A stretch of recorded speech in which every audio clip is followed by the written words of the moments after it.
I am Vaibhav, Assistant Professor of Geography in Jamuni Lal College.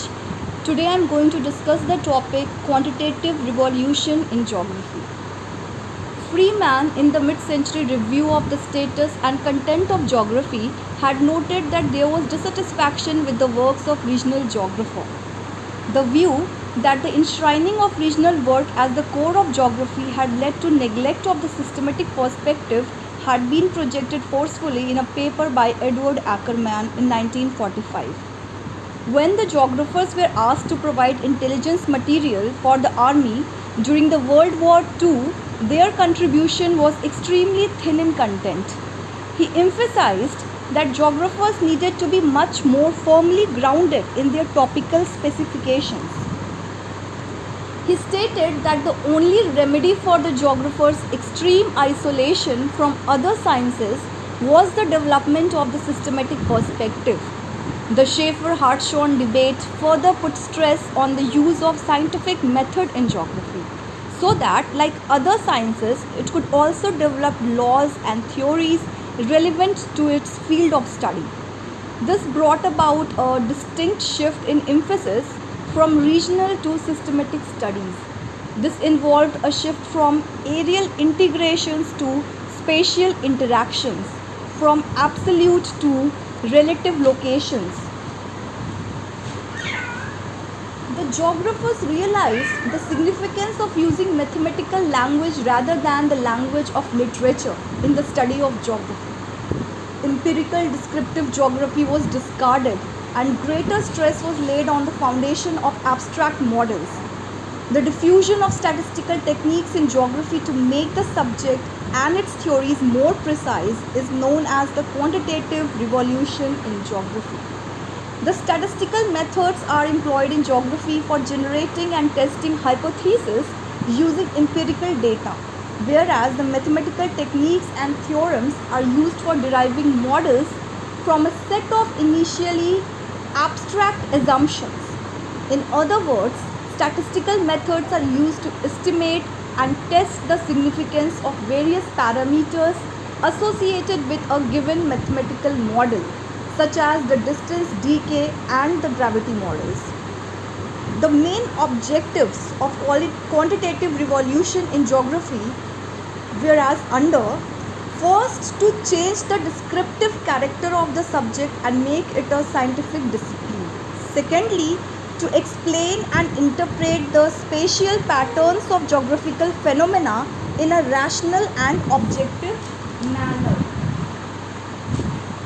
Thirdly, to use mathematical language instead of the language of literature. Fourthly, to make precise statements about the locational order. Fifthly, to test the hypothesis and formulate models, theories, and laws for estimations and predictions. And lastly, to provide geography a sound philosophical and theoretical base and to make its methodology objective and scientific. So, in order to achieve these objectives, the preachers of quantitative techniques stressed on field surveys for the collection of data and empirical observations. In the formulation of models and theories, they assumed that man is a rational person. Man has infinite knowledge of his space.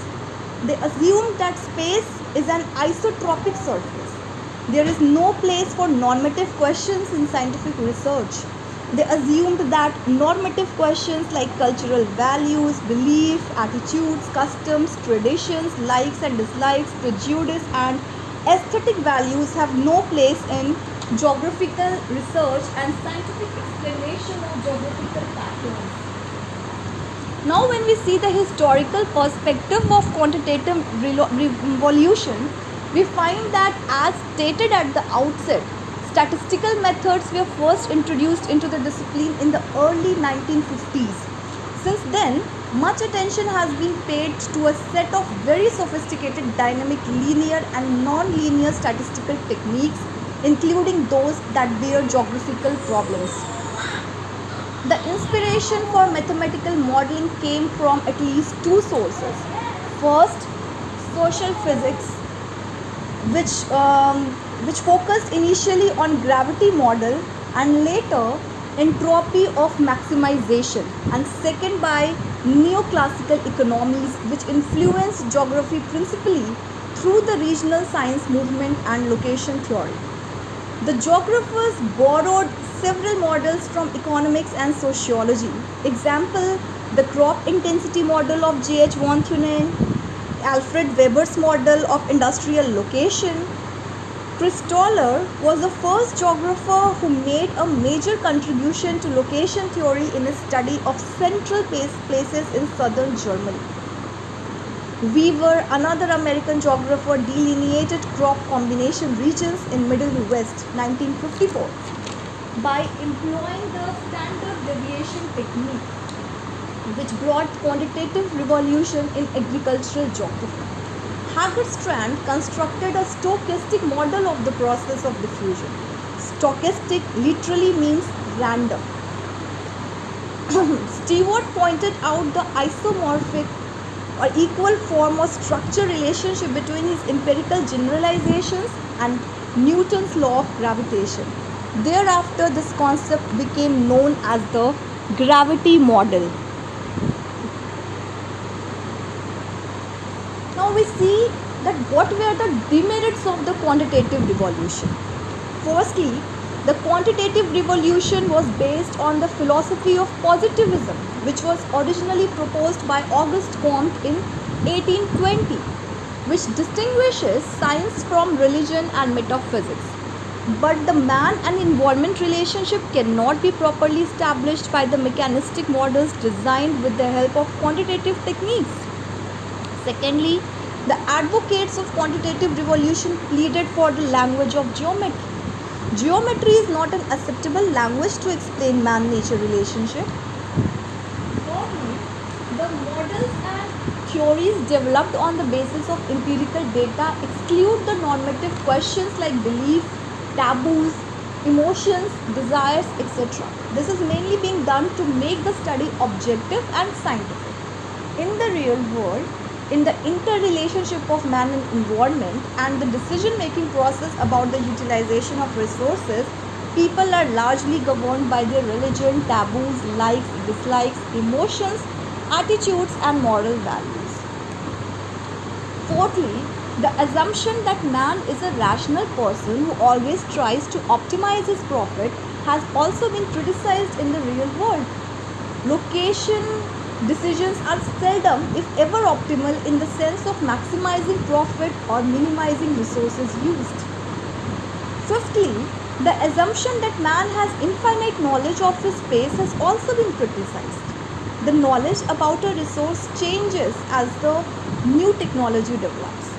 Sixthly, the estimates made with the help of sophisticated techniques have proved erroneous many times, and there remains a danger of overgeneralization. The geographers who contributed in the quantitative revolution may be named as Peter Haggett, Richard John Corley, William Bunch, T. Hagerstrand. The quantitative revolution had enormous implication in shaping the discipline of geography into what it looks like today, given that its effect led to spread of positivist thinking and counter-positivist responses. Thank you very much.